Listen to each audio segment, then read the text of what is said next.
Pessoal, nós temos dois segmentos do texto. A última sessão do capítulo anterior, que é o capítulo 4, e a primeira do capítulo 5. As duas se entrelaçam. O fim da primeira do capítulo 5 praticamente é uma continuidade da última sessão, a sessão 3 do capítulo 4. Vamos lembrar que o capítulo 4 é o capítulo em que o Marx começa a falar de capital, e na terceira sessão ele se dedica ao cerne daquilo que ele chama de capital, que é compra e venda de força de trabalho e, sobretudo, o uso da força de trabalho no trabalho.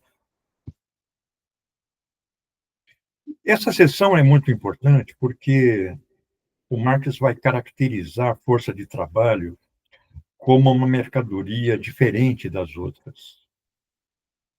Ele fala: a força de trabalho é uma mercadoria que tem elementos comuns com todas as outras, mas, ao mesmo tempo, ele fala, ela tem um elemento histórico-social, uma componente histórico-social. Força de trabalho, basicamente, é a energia física e intelectual que nós despendemos no processo produtivo, ou seja, no trabalho. Essa capacidade pessoal, ela implica uma qualificação para o trabalho. Boa parte das teorias educacionais contemporâneas, principalmente os chamados modelos reprodutivistas, tentam equacionar essa questão da reprodução da força de trabalho. Então, força de trabalho, como toda mercadoria, vai ser produzida, ou melhor, vai ter um valor determinado pelo tempo de trabalho socialmente necessário à sua produção. Isso significa o tempo de trabalho socialmente necessário para produzir os meios de subsistência do trabalhador, a educação do trabalhador e dos filhos do trabalhador, etc. Ou seja, tudo aquilo que entra na constituição da força de trabalho. É por isso que ele fala que tem uma componente histórica e moral, porque diferentes contextos históricos e diferentes contextos culturais vão implicar valores diferentes da força de trabalho. Ele dá um exemplo didático, dizendo que, olha, na França, os trabalhadores tomam vinho, na Inglaterra, os trabalhadores tomam cerveja, mostrando que a alimentação é diferente, o modo de vida é diferente, e etc. O trabalhador tem que ter casa, ter móveis, ter roupa, etc. Remédio, hoje a gente diria saneamento básico, serviço de saúde, transporte, tudo isso constitui a produção da força de trabalho ou tempo de trabalho socialmente necessário para a sua produção. Então, o trabalhador que não tem nenhum meio de produção vai vender a sua força de trabalho para um capitalista. O capitalista vai usar essa força de trabalho como todo comprador usa as mercadorias que compra. Acontece que o uso da força de trabalho é o trabalho, e o trabalho produz valor.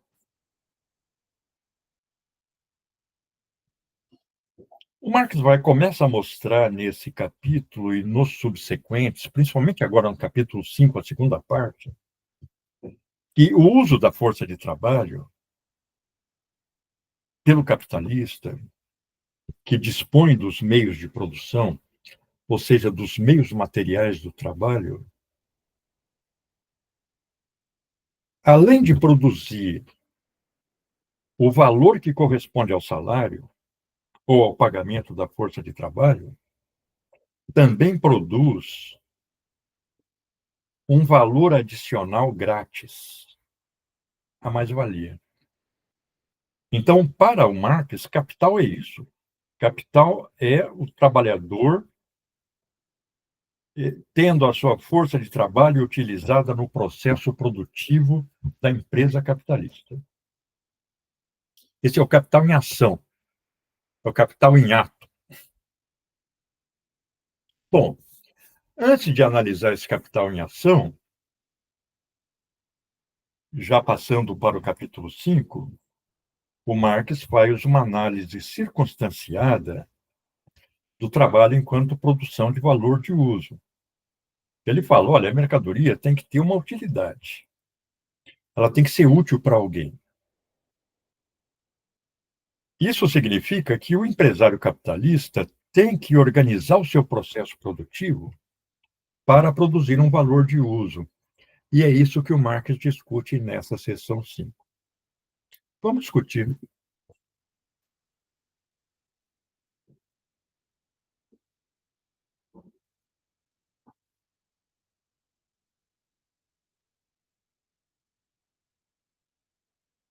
Veja que ele vai introduzindo uma série de conceitos que depois ele passa a usar sistematicamente nos capítulos subsequentes.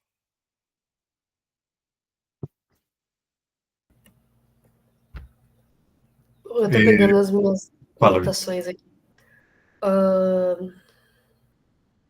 Eu acho que uma das coisas que ela caracteriza muito essa questão da, da venda da mão de obra é que ela só funciona e só acontece com a determinação de fatores como o capitalista deter todos os meios e não.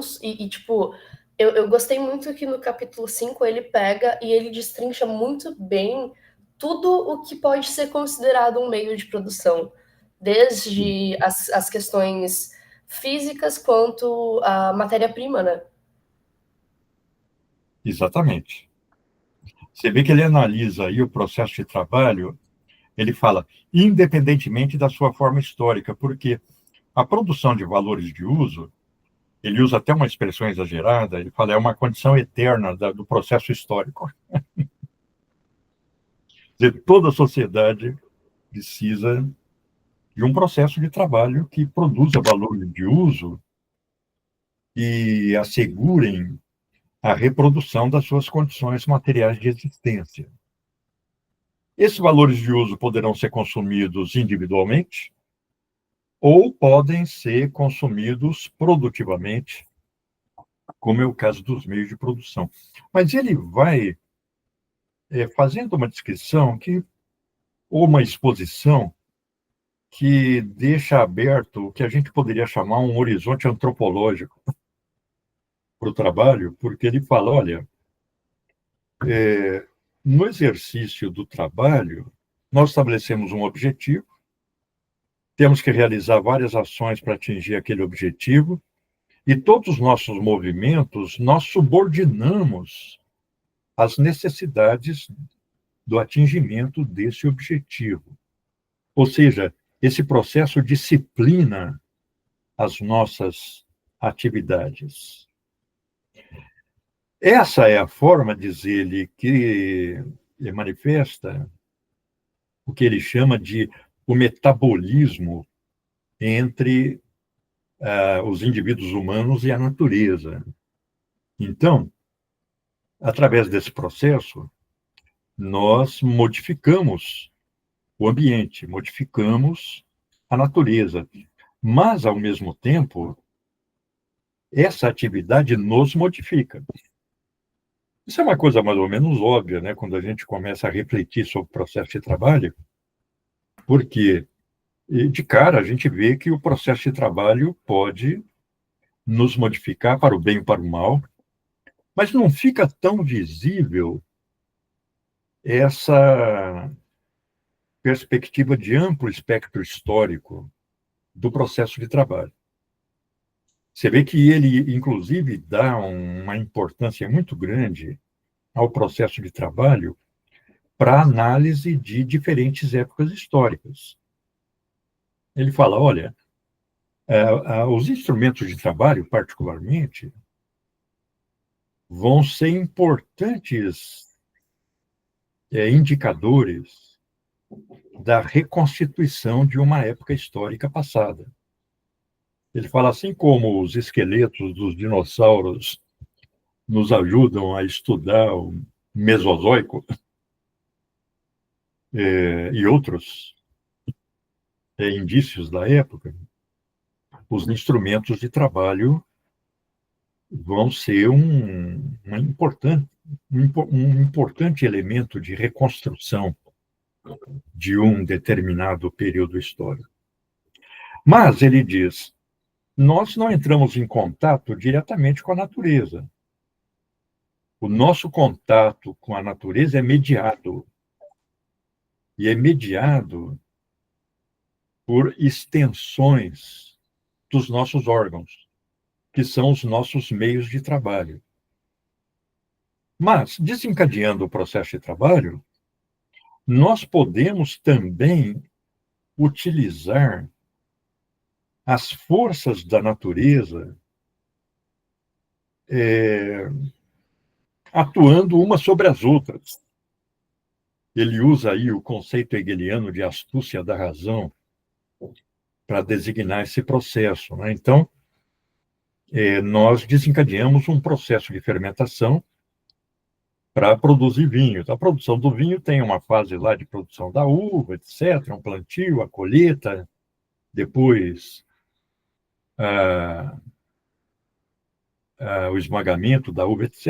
Não sei todos os passos, mas nós vamos utilizar essas forças naturais para atingir o valor de uso.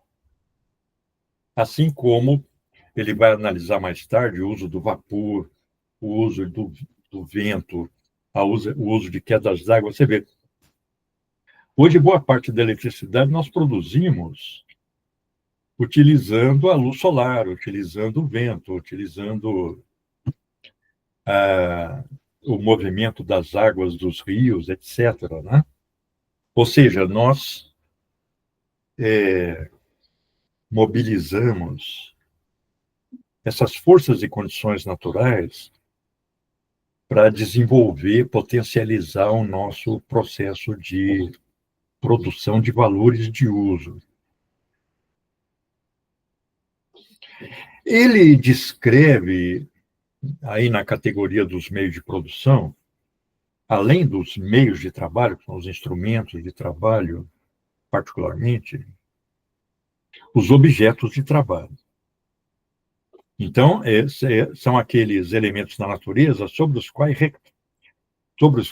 recai a nossa atividade. Ele vai dividir os objetos de trabalho em duas categorias. Objeto de trabalho, pura e simplesmente, que é o elemento da natureza simplesmente tirado da natureza. É o peixe que eu pesco, é a árvore que eu corto. Mas, a partir daí, esse material, antes de se transformar em produto, vai passar por uma série de transformações. O objeto de trabalho que já sofreu alguma transformação, o minério lavado, o tronco do qual eu já retirei os galhos, ele vai chamar de matéria-prima. Então, a matéria-prima vai ser o objeto de trabalho que já sofreu alguma mudança. Aquela Marta Harneck, chilena, foi aluna do Althusser e que escreveu um manualzinho de economia política chamado Os Conceitos Elementares do Materialismo Histórico, deve andar por aí ainda. Ela, quando ela expõe isso, ela usa a expressão matéria bruta para designar aquele objeto de trabalho que foi simplesmente retirado da natureza sem nenhuma transformação. O Marx não usa essa expressão, ele usa simplesmente objeto de trabalho e matéria-prima. Então ele fala, nem todo objeto de trabalho é matéria-prima, embora toda matéria-prima seja objeto de trabalho. Agora, a partir daí, ele vai mostrando como essa matéria-prima ela pode ser produto de um processo de trabalho anterior e meio de produção de um processo de trabalho subsequente. O couro é produto lá do curtume e ele é meio de produção para a fabricação de sapato e assim sucessivamente.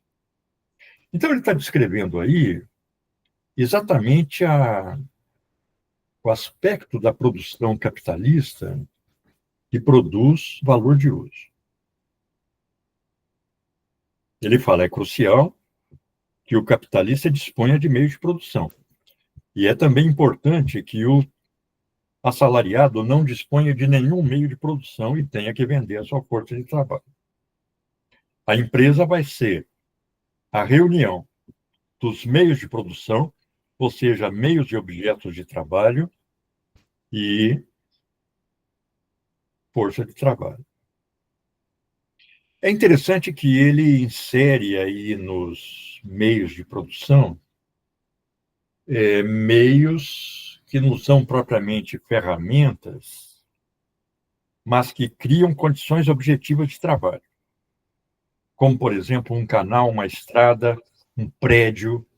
Tudo isso faz parte do processo de trabalho. E o meio universal de trabalho é o ponto do qual ele parte, é a Terra, né? Ele fala a Terra é o nosso primeiro meio de trabalho. Ele, como advogado, ele usa uma expressão que é o locus standi do exercício do trabalho ou do trabalhador. Locus standi é, no direito, à época do Marx, o lugar que a pessoa ocupava num tribunal para falar. Então, é o lugar em que ela ficava de pé na frente do juiz para se manifestar. Então, para ele, a Terra é o locus standi do processo de trabalho. Inclusive, quando ele fala do processo de trabalho em relação à propriedade privada, né, dos meios de produção, ele fala que tanto o meio como o objeto de trabalho aparecem como meio de produção e o trabalho ele aparece como um trabalho produtivo, como exclusivamente como uma a ação ali, não. Ele usa expressões metafóricas, né? Ele fala o trabalho tira os meios de produção do mundo dos mortos, vivifica os meios de produção. Até porque isso o leva a abrir um nicho importante de análise, que é o fato de que o meio de produção não utilizado, ele se perde também. Então, se você não usa o algodão, você não utiliza a máquina enferruja, o algodão estraga. Ou seja, o trabalho consome o meio de produção, mas, ao mesmo tempo, ele conserva o meio de produção. Ele conserva o meio de produção ao consumi-lo. Então, por exemplo, o uso da máquina conserva a máquina. Se você deixar a máquina parada, é como um carro parado na garagem. Se você deixar ele muito tempo lá, sem funcionar, ele começa a se deteriorar. O uso do carro representa o consumo, mas ele, ao mesmo tempo, está sendo conservado por esse consumo. Eu, Isso vai ser inclusive, importante. marquei. o parágrafo inteiro que ele fala disso, porque eu achei ele muito bom, ele tá muito bem escrito, Sim, ele exatamente. chega a ser poético, assim, quando ele escreve, simplesmente. Não, ele estava inspirado quando ele escreveu esse capítulo, aí, essa sessão.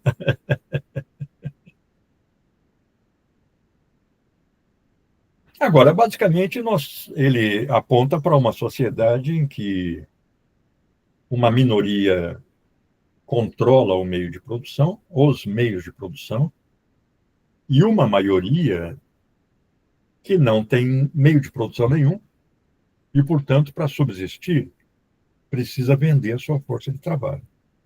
No capítulo da acumulação primitiva, ele vai descrever a formação dessa classe operária, os grandes processos de desapropriação, de concentração da propriedade, principalmente da terra, que levou à formação dessa classe trabalhadora moderna. Mas a condição do capital é isso, é ter o operário de um lado, sem nenhum meio de produção, exceto a sua força de trabalho, e o capitalista do outro, dispondo de meio de produção. É claro que quando o operário é contratado, o capitalista já tem que ter um lugar em que ele pôs as máquinas, um estoque de matérias-primas, ele já tem que ter os meios de produção disponíveis.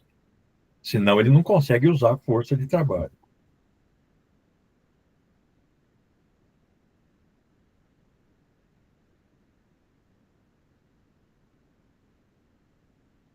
E aí, no finalzinho da sessão, ele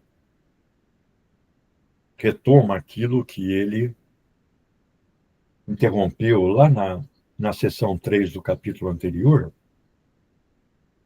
que é exatamente o trabalhador dentro da fábrica capitalista. Ele usa a expressão oficina.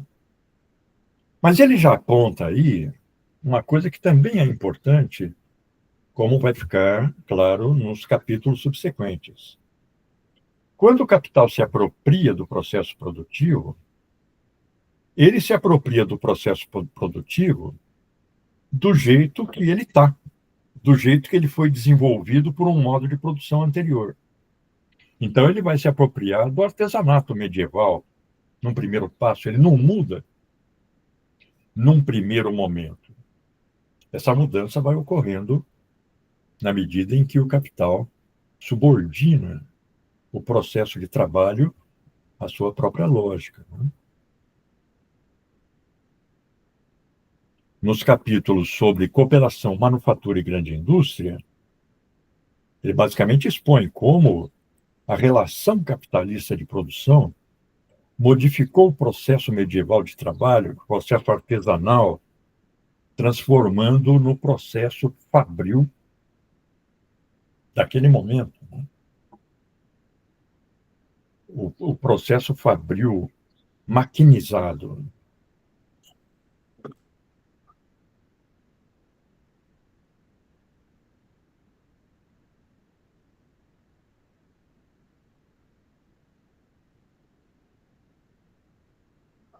De E no passagem, final aí, ele termina falando sobre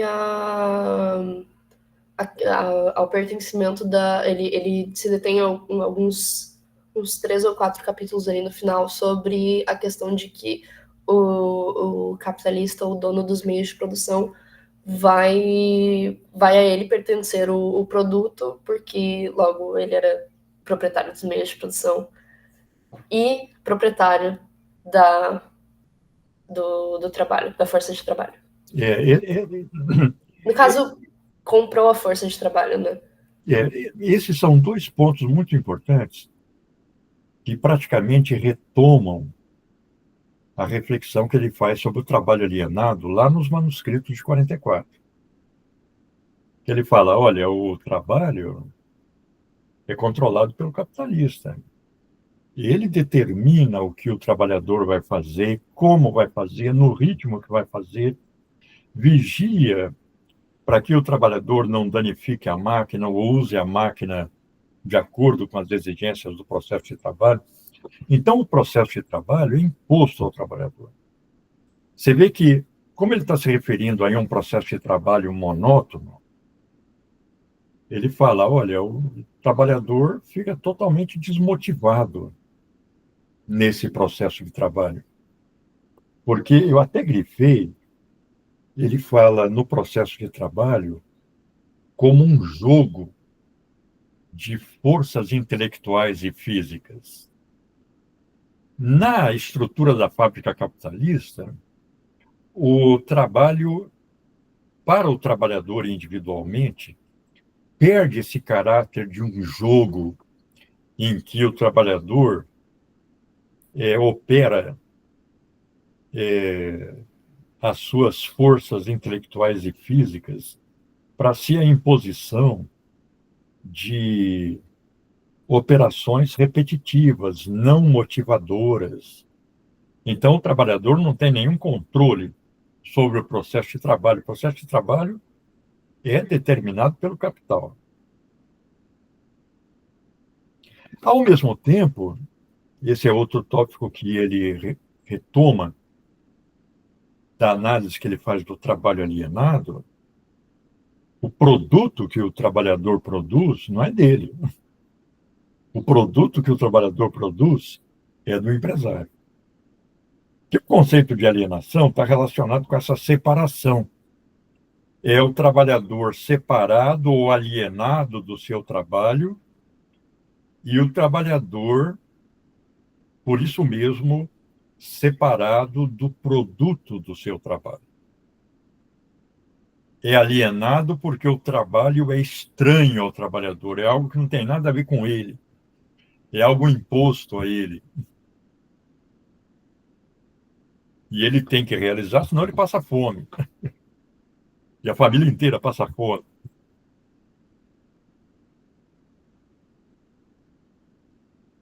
Sendo que, na análise, Marx vai mostrando como o desenvolvimento da produção capitalista, principalmente com a revolução maquinofatureira, a revolução industrial, há uma incorporação massiva de mulheres e crianças no processo produtivo.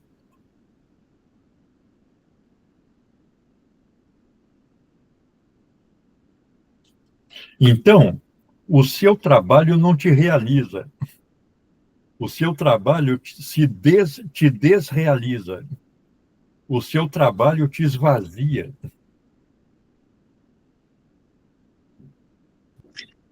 Porque é nesse contexto que futuramente ele aborda o conceito de proletário, não é? Basicamente, o proletário é esse protagonista do trabalho alienado, né? É porque é o seguinte, na verdade, o termo proletário, ele vem do latim, ele se origina do latim, porque era um grupo de pessoas, como se fosse uma classe. É difícil falar classe social no Império Romano, né? Mas era um grupo de... Era uma classe do Império Romano, dos plebeus, que, na verdade, proletário tem uma relação muito grande com a palavra prole, Exato. porque seriam as pessoas que têm como única riqueza os filhos. Porque, assim, no Império Romano, outras sociedades mais antigas, era bem comum você vender o teu filho como escravo. No caso do desenvolvimento capitalista, até que se vão tomando medidas jurídicas para reduzir e até proibir o trabalho infantil, o próprio pai tinha interesse, os pais tinham interesse em levar a criança para a fábrica. O Marx fala, olha, o pai se torna um traficante de escravos. Mas ele fala, ele não faz isso em virtude da função de pai. Ele faz isso em função da coerção do capital. Também por ele não ter outra opção, não é? Mas já nos manuscritos de 44, ele aponta essa noção dos trabalhadores, e no Capital ele repete, como se reproduzindo aceleradamente. Ele fala, os trabalhadores, eles se reproduzem como os animais predados, que produzir uma grande quantidade de filhos para ver se um ou outro sobrevive. Então, por exemplo, exemplo de animal predado, coelho, rato, se reproduz aceleradamente, porque ele é um animal predado.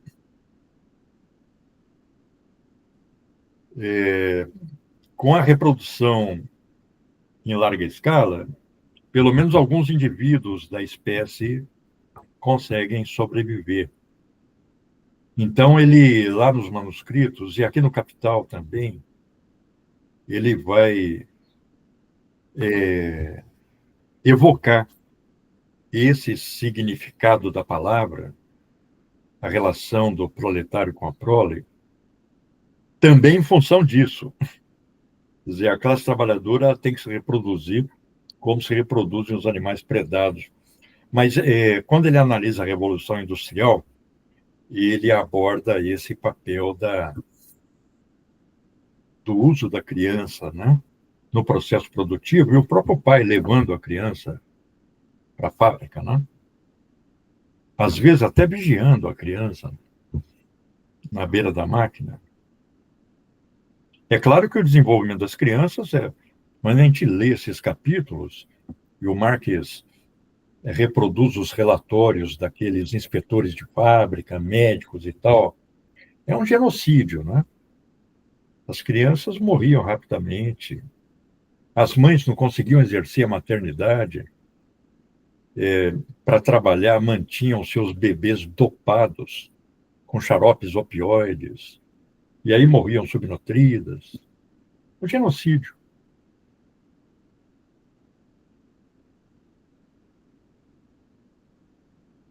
Até que se vai. Tanto que, eu acho interessante comentar que ao longo da história, a forma como as pessoas veem a ética e a moral vai se alterando muito, né? Sim. Sabe?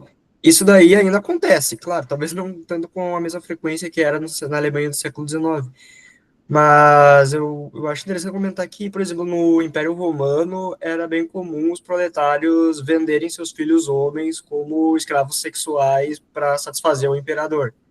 Coisa que na época era considerada uma coisa extremamente aceitável. Sim, sem dúvida. Claro, por exemplo, nós estamos lendo a República de Platão, e eu acho que caiu não sei se a Vitória caiu ou teve que sair. A E gente espera, aí, daqui a pouco ela volta. é, e ali na República, você vê uma moral sexual totalmente diferente dessa que prevalece nos países cristãos, né? Eu estava comentando, Vitória, nesse momentinho que você ficou fora do. A minha conexão caiu. Não, isso acontece o tempo todo com a gente. Eu É, imagino que o senhor o, já tenha lido, pelo menos ouviu falar no Sapiens, do Yuval Harari, não é? exatamente. Tanto ele comenta, né, que na Babilônia antiga tinha a lei do Código de Hammurabi. Então, se você, por exemplo, você cometesse um acidente de um lenhador derrubar uma árvore que caia e esmague a cabeça do filho do teu vizinho vai ter todo o direito de matar o seu filho também. Coisa que para nós hoje parece um absurdo, mas naquela época não tinha discussão, era Não, uma coisa extremamente aceitável e justa. não, você lê a Bíblia, por exemplo, particularmente o Antigo Testamento, Não, o Antigo você, Testamento se você era vai bem comum. selecionando o comportamento sexual, você vê que tem muito pouco, às vezes com cenários de extrema violência, né? Tanto que naquelas sociedades hebraicas que são mencionadas no Antigo Testamento, qualquer pessoa que fosse pega em flagrante trabalhando no domingo era apedrejada. Exatamente. No sábado. O sábado era o Ah, dia é no santo. sábado. Entre outras formas de apedrejamento e lapidação, né? Adultério, por exemplo. Uma pessoa que achassem que tinha violado algum rito do templo poderia ser apedrejada. Então, realmente é meio chocante a gente ler, mas, é claro, a gente tem que contextualizar, né? São textos históricos, de qualquer forma, né? Agora, é claro que num cenário patriarcal, né?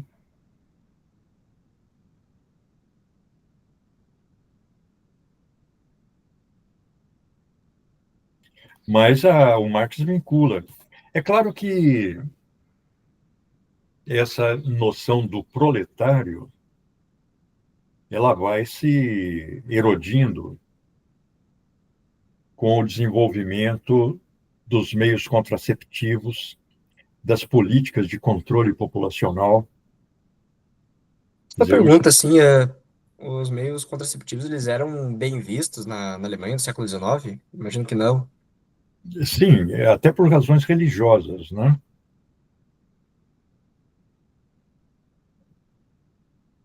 Praticamente não eram usados e você tinha lá preservativos de tripa, a coisa devia ser de uma ineficiência total, né?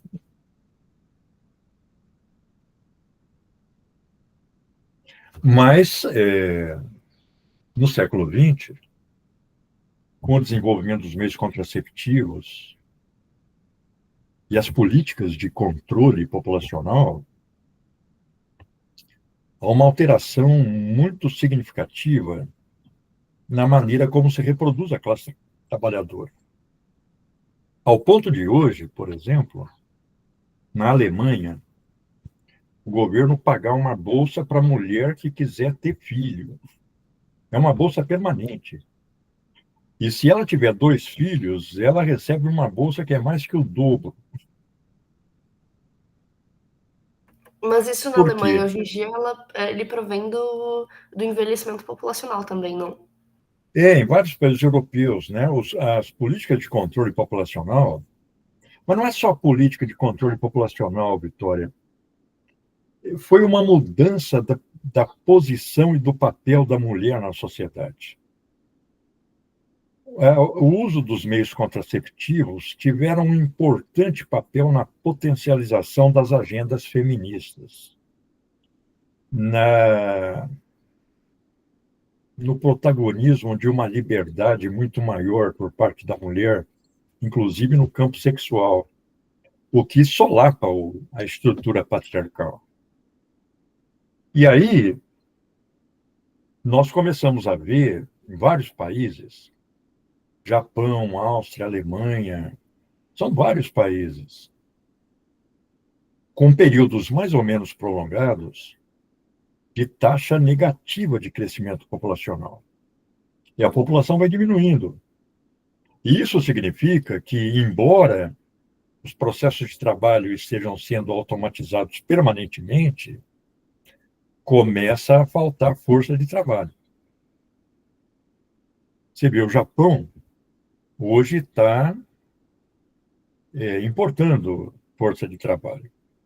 Essa força de trabalho vem da Tailândia, vem do Vietnã, mas também vem do Paquistão, vem da Índia.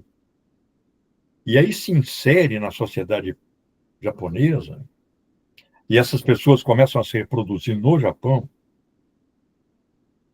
um perfil étnico-racial muito alheio àquele que predominou amplamente, até tempos recentes, na sociedade japonesa, gerando conflitos. Quer dizer, o racismo estrutural decorrente dessa homogeneidade étnica é muito forte no Japão. Prostitutas japonesas que tinham filhos de pais de soldados americanos negros logo após a Segunda Guerra matavam os filhos ao nascer, quando viam que era uma criança negra. Eu tive um colega japonês no ensino médio, e o pai dele tinha sido combatente na guerra, desde as primeiras invasões lá da Manchúria, da Mongólia, e foi várias vezes ferido, tinha estilhaços de granada no corpo. Aí veio para o Brasil. E ele contando para a gente que o navio que eles estavam vindo do Japão, nos anos 50, aportou num porto da África do Sul. E aí, mendigos negros se aproximaram da murada do navio, pedindo alimento, esmola.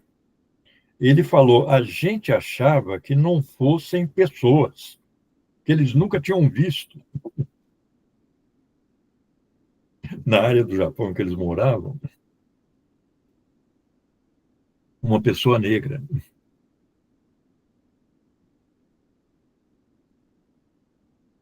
Então, esse novo perfil da classe trabalhadora, esse novo perfil do mercado de trabalho, está dando origem a novas políticas e a novos fenômenos sociais, né? Como o próprio racismo no Japão. Quer dizer, de repente você tem lá uma criança paquistanesa, de pais paquistaneses, que nasceu no Japão, estuda no Japão, não conhece outro país além do Japão. Os pais não vão sair do Japão.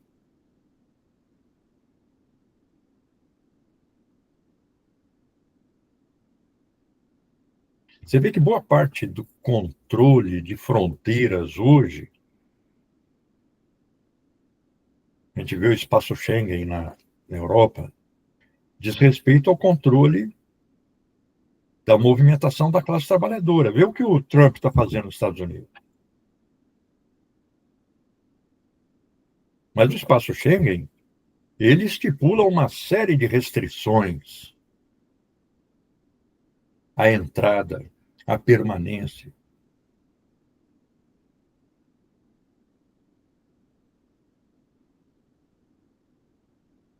E do trabalhador, não é do capitalista. O capitalista tem livre movimentação. Ele compra lá uma mansão na Espanha, uma ilha, compra um iate.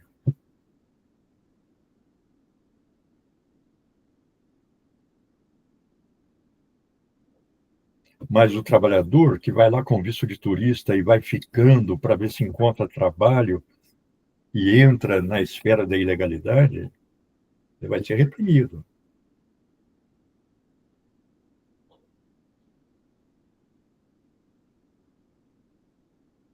Então, são formas que acabaram se globalizando de gerenciamento da força de trabalho.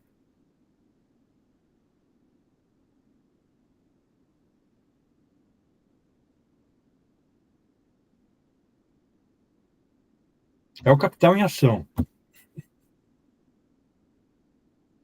Se está faltando num lugar, empurra o pessoal para aquele lugar que está faltando. Se está sobrando em outro, expulsa. Tanto que o movimento, por exemplo, os movimentos antirracistas que são marxistas, e também os movimentos feministas que são marxistas, eles falam diretamente que a origem de certa forma, a origem da opressão que a gente tem hoje em dia sobre esses grupos, ela se origina do capitalismo. Ela se origina no conflito de classes. É basicamente o capital. Você vê aquela Roswitha Schultz, que faz uma crítica ao Marx, num livro chamado Sexo e Capitalismo, exatamente porque o Marx não tratou da questão da mulher, principalmente da dona de casa. Então ele fala, a análise do Marx, quando analisa a reprodução da força de trabalho, ele vê a mulher que está na fábrica. Mas ele não vê as milhões de mulheres que estão lá dentro de casa, fazendo os serviços domésticos, que são serviços de reprodução da força de trabalho. Elas estão a serviço do capital, mas elas não têm salário e nem direitos políticos naquele momento. Elas estão fora do contrato econômico e estão fora do contrato político. Então, a Roswitha Schultz, ela busca, nesse livro, atualizar a análise do Marx para esse contexto em que as mulheres, em função das suas próprias lutas, foram adquirindo visibilidade. O Marx eu acho que ele respirava um ambiente patriarcal. Ele não é um defensor do patriarcalismo. Quando ele analisa a saída da mulher de casa para a fábrica, ele fala: olha, isso vai mudar definitivamente as relações entre os sexos e a posição da mulher na sociedade. Mas tudo isso era muito embrionário. E o contexto patriarcal era onipresente. E essa onipresença do patriarcalismo, de vez em quando, se deixa entrever no próprio texto do Capital. Assim como, claramente, a gente vê um Marx com uma visão etnocêntrica. O escravizado ele chama de negro, um negro.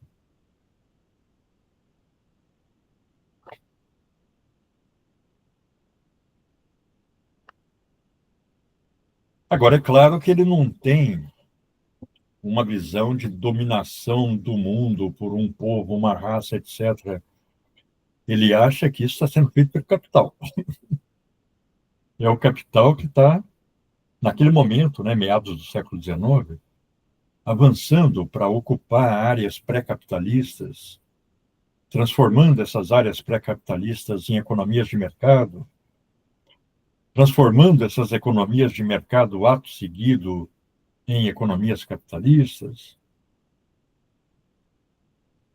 constituindo o mercado mundial.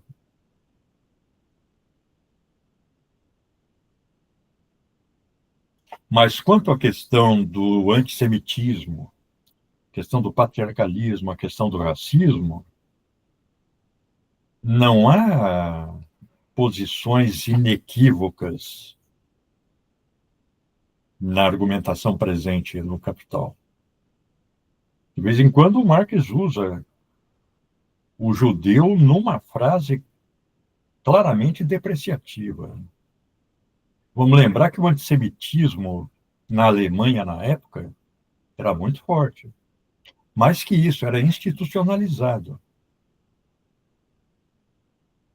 Na época, a Alemanha tinha cota para judeu na universidade, mas não era para assegurar a entrada, era para impedir a entrada. Era a cota que limitava o número de judeus na universidade.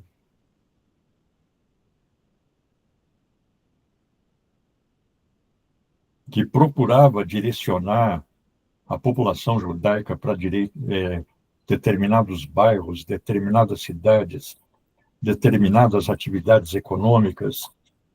Era uma política segregacionista. A gente não viu o Marx numa posição inequivocamente antissemita no Capital. Pelo contrário, de vez em quando tem frases em que parece que ele está se rendendo ao antissemitismo.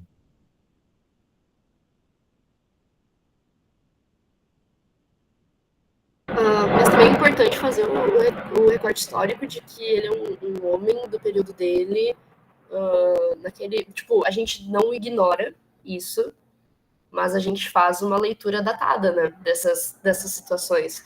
Claro. Não, muito importante isso. Eu acho muito Então, tipo, importante a gente ler o Marx no seu contexto. é não um negócio existir. muito importante de fazer, porque é muito fácil você caracterizar, tipo, e isso acontece com diversos autores, com diversos filósofos, enfim, que sim, essas pessoas elas vão ter posições que elas estão de acordo com o tempo delas e o momento em que elas viveram, Claro, e a forma que eles viveram, a posição que elas ocupavam, né? Então, a gente, pelo menos isso, a gente aprende logo na primeira cadeira de metodologia da história, que é sobre essa necessidade de fazer a leitura datada, né? Eu defendo essa posição. Eu acho que nós temos que fazer uma leitura datada do Capital. Existe até um provérbio árabe, não é? Um homem é mais parecido com o seu tempo do que com seus pais. Exatamente.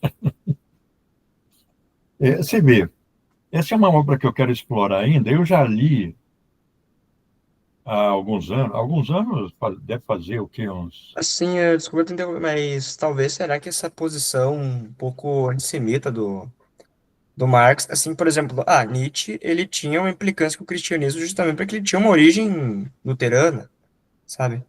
E Marx, da mesma forma, ele tinha uma origem judia. Pois é, mas você vê, o próprio Nietzsche rompe com o Wagner, né, por causa do antissemitismo do Wagner. Então, é claro, a gente tem que pôr todo esse pessoal dentro do contexto que eles estavam vivendo, das contradições do contexto, né? É o que a gente estava discutindo agora há pouco no grupo do livro 2. O Marx ele faz críticas a determinadas posições do Adam Smith. Mas nós temos que considerar o Adam Smith também no seu contexto. Às vezes o Marx faz críticas ao Adam Smith porque as posições do Adam Smith continuavam a ser defendidas pelos economistas políticos e, portanto, eram posições contemporâneas, mas perdendo de vista que o Adam Smith vivia num mundo diferente. Não poderia pensar como Marx pensou. Essa questão da datação, né?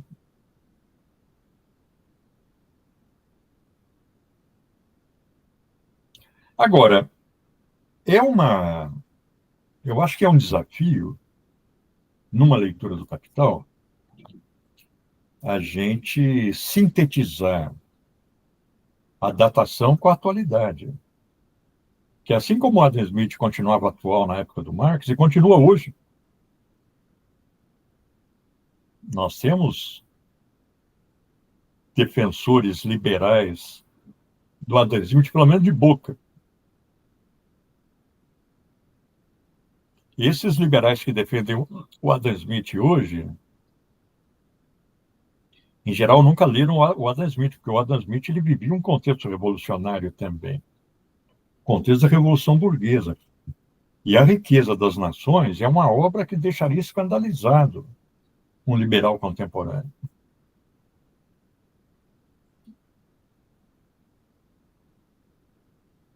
Então, a Então, questão da justamente data.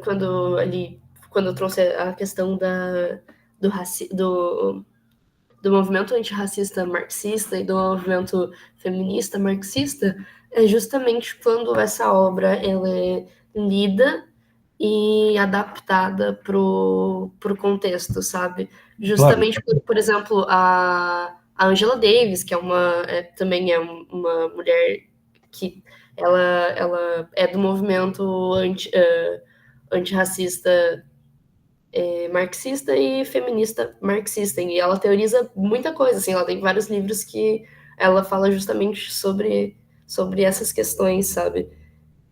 E eu acho que são leituras muito que para mim são muito como que eu posso dizer isso? São proveitosas justamente porque ela adapta um livro que hoje em dia já se faz presente, mas para o contexto realmente atual. claro. Não, sem dúvida.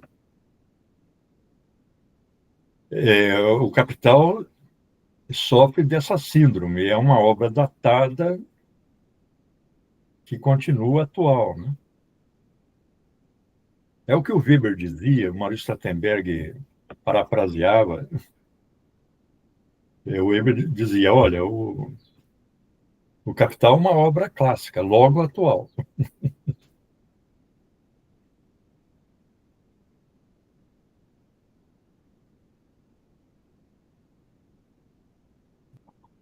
Bom, pessoal, Mas não sei. Fala, Ramiro.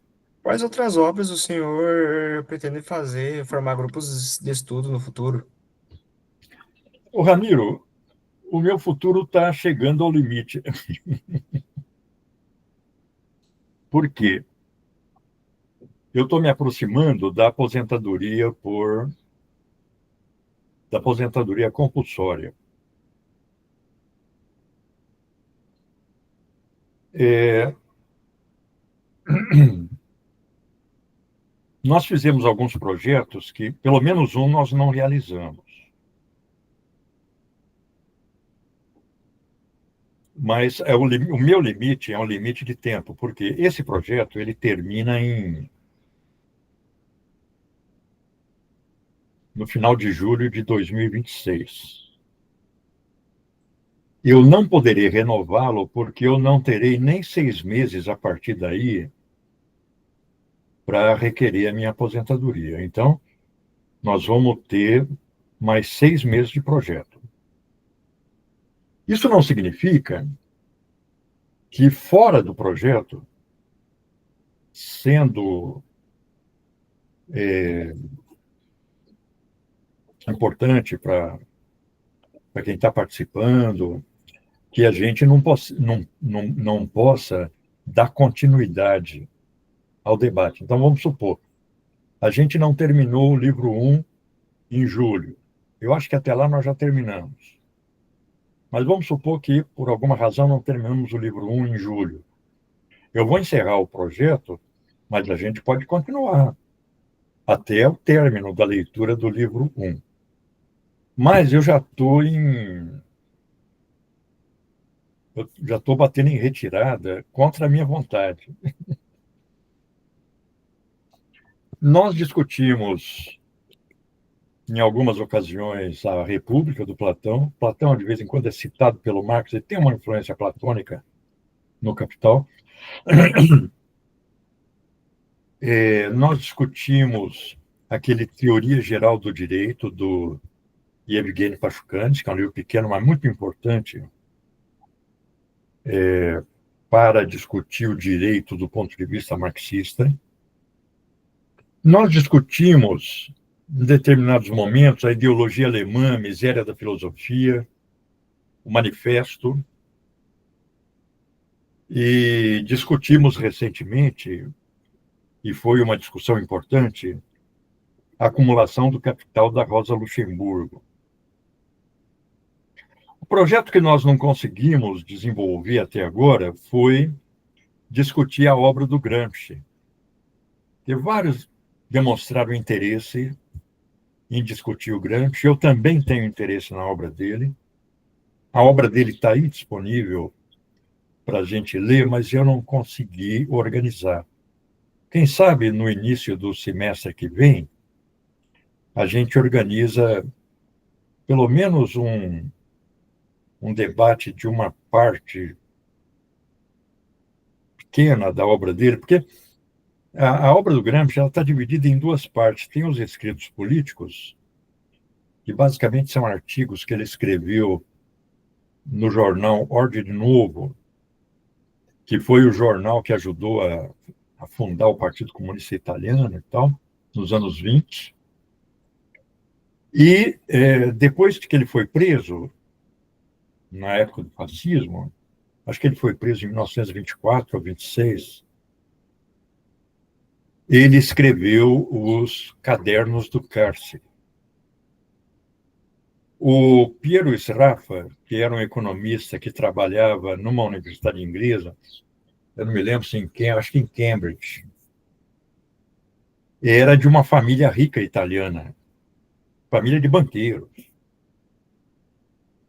E ele tinha trânsito na Itália na época do fascismo, e ele visitava o Gramsci na cadeia, porque o Piero Sraffa ele tinha colaborado com o jornal Ordem Novo, fazendo traduções, e tinha tido uma interação intelectual com o Gramsci, antes da prisão do Gramsci. E aí, quando o Gramsci foi preso, ele visitava com certa frequência o Gramsci na cadeia, mas ele abriu uma conta ilimitada para aquisição de livros numa livraria de Milão para o Gramsci. Então, ele mandava a livraria mandava os catálogos de livro que ela tinha à disposição e o Gramsci pedia aquilo que ele queria. Então, ele teve livros à disposição na cadeia e pôde escrever. E aí ele escreveu os Cadernos do Cárcere. São 29 cadernos, escritos na forma de rascunho, de anotações, mas que expressam o componente mais importante do desenvolvimento teórico do Gramsci, que era um intelectual criativo. Não daria para a gente ler os 29 cadernos. Eu tenho aqui, numa edição italiana, em 6 volumes grandes. Quer dizer, até daria, mas teria que programar aí 2 anos, 3 anos, para ler como nós fazemos, né? Não, ler parte, discutir, ler, discutir, ler, discutir. E aí muita gente ficou interessado no debate do Gramsci, mas eu não consegui organizar. A Tamara, que é uma menina que está fazendo doutorado em Pelotas, e que leu até quase todo o livro 3, voltou a participar recentemente da leitura do livro 1. Aí, pelas razões do doutorado, teve que parar. E ela falou, olha, mas se vocês forem fazer uma discussão sobre o Gramsci, eu quero participar. Talvez seja interessante como assim uma última iniciativa desse projeto, a gente programar uma discussão dos cadernos do cárcere. Eu acho uma obra muito importante, muito criativa. O Gramsci não foi um marxista dogmático. Ele foi um marxista que criou, que elaborou, que inovou. Tem um conjunto de cadernos publicados com o título de Concepção Dialética da História. É uma coisa genial a gente ler, né? Deixa eu ver aqui, só um momento.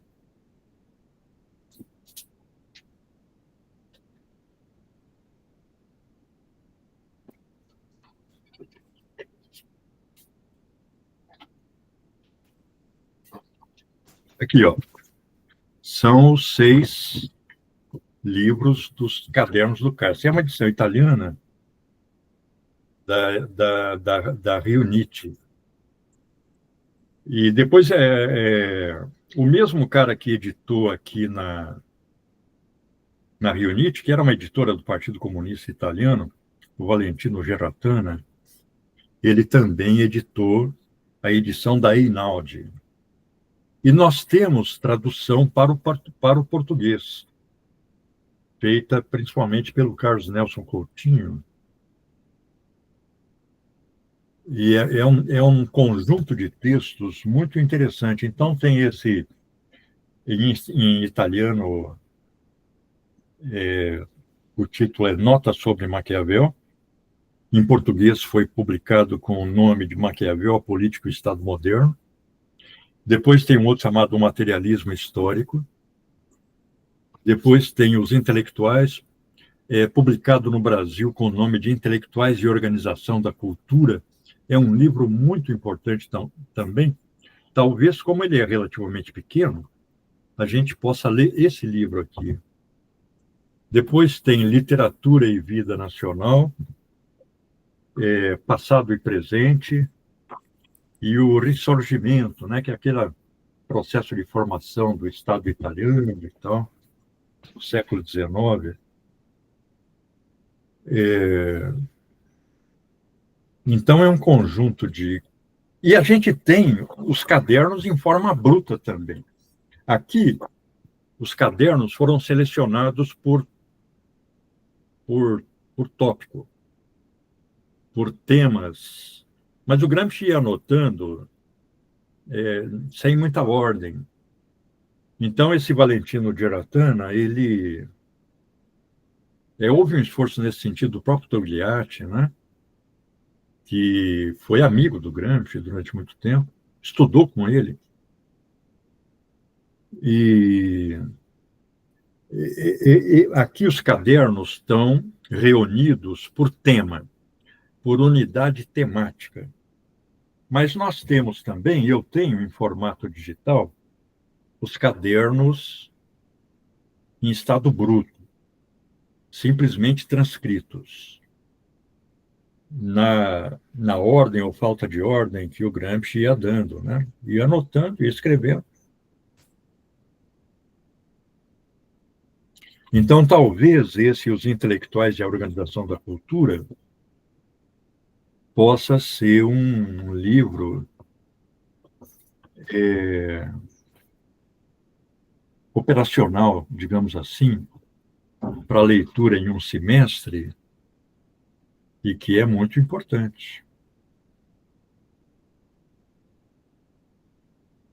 Aí o subtítulo aqui está a contribuição original de Gramsci para uma pesquisa marxista sobre a história dos grupos intelectuais e da atividade cultural na Itália. Né?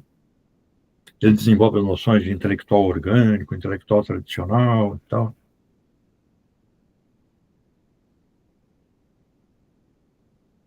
Mas, infelizmente, o nosso projeto está no fim, porque o meu tempo de universidade está no fim. Está compulsoriamente no fim. Agora, se aprovarem uma lei que estende até 80 anos a idade para aposentadoria compulsória, eu vou ficar mais tempo. Eu sou saudável, eu continuo lendo bastante, eu sou motivado para o trabalho, eu gosto do que faço, eu curto fazer isso. Então, eu nem me sinto trabalhando, né? Eu me sinto desenvolvendo aquilo que eu gosto. Tanto que nas férias eu fico lendo.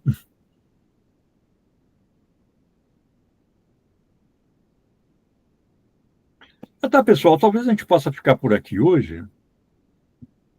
Eu ainda tenho que preparar um material para a minha aula das 6h30. Hoje a nossa aula vai ser lá no Mamaquila, às 6h30. Vai ser divertido. Que legal. Professor, eu queria perguntar se a gente vai ter a gravação da última discussão que eu não estava, ou se não. Eu acho, Vitória, que eu mandei para a Pamela, eu vou checar aqui, e eu vou ver se eu Bem mandei. tranquilo. É só porque eu quero só dar uma assistida para Não, ver se eu perdi. eu tenho a impressão que eu mandei para ela e ela passou batido aquela gravação. Usualmente ela religiosamente posta lá no YouTube. Mas eu vou dar uma checada para ver se eu tenho quase absoluta certeza que eu. Quer dizer, quase absoluta é relativo, né? É, mas eu tenho quase certeza que eu mandei para ela e ela deve ter se distraído num momento em que eu estava mandando muita coisa. Mas vamos fazer assim, Vitória, eu mando para você. Eu mando um link para o Google Drive direto para você. Aí você clica e ouve. Professor, eu já acho melhor a gente ir encerrando, pelo menos da minha parte, né? O que acontece é que hoje eu tenho uma prova, né? Não, E, vamos parar por aqui. Eu na também verdade, tenho. o ideal mesmo seria eu nem ter participado para ficar estudando, né? Mas é que eu não participei das duas últimas reuniões, né?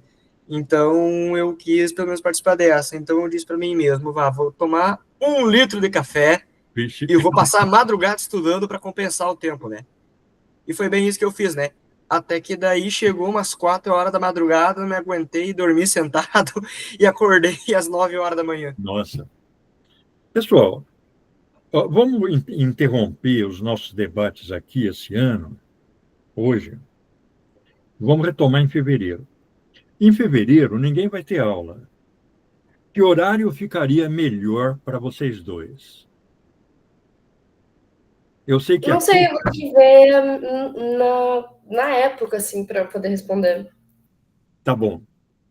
Então, um pouco mais perto de fevereiro, ou no início de fevereiro, eu entro em contato de novo e a gente tenta definir um horário que fique bom para todos. Porque, por exemplo, a Kika, ela falou: olha, eu estou lendo, eu não estou conseguindo participar porque eu estou trabalhando pela manhã agora.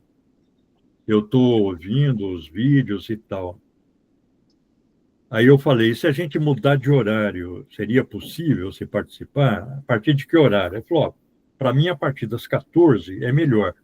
Mas vamos deixar chegar fevereiro, aí a gente vê um horário e um dia, pelo menos para o mês de fevereiro, porque aí março já muda, né? Todo mundo com aula.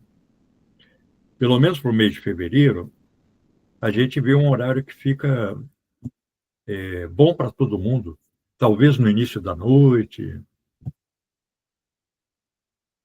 Então tá, pessoal, uma boa passagem de ano para todos aí, um 2026 com muita alegria, muito sucesso, e vamos tocar a bola para frente, né?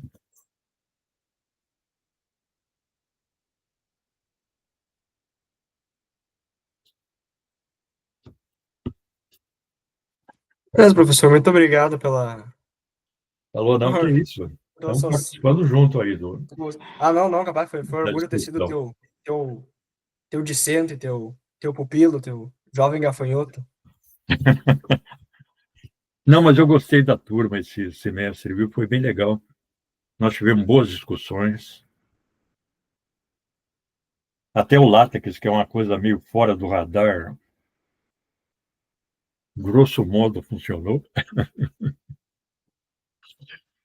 Falou, pessoal. Até mais. Então foi isso.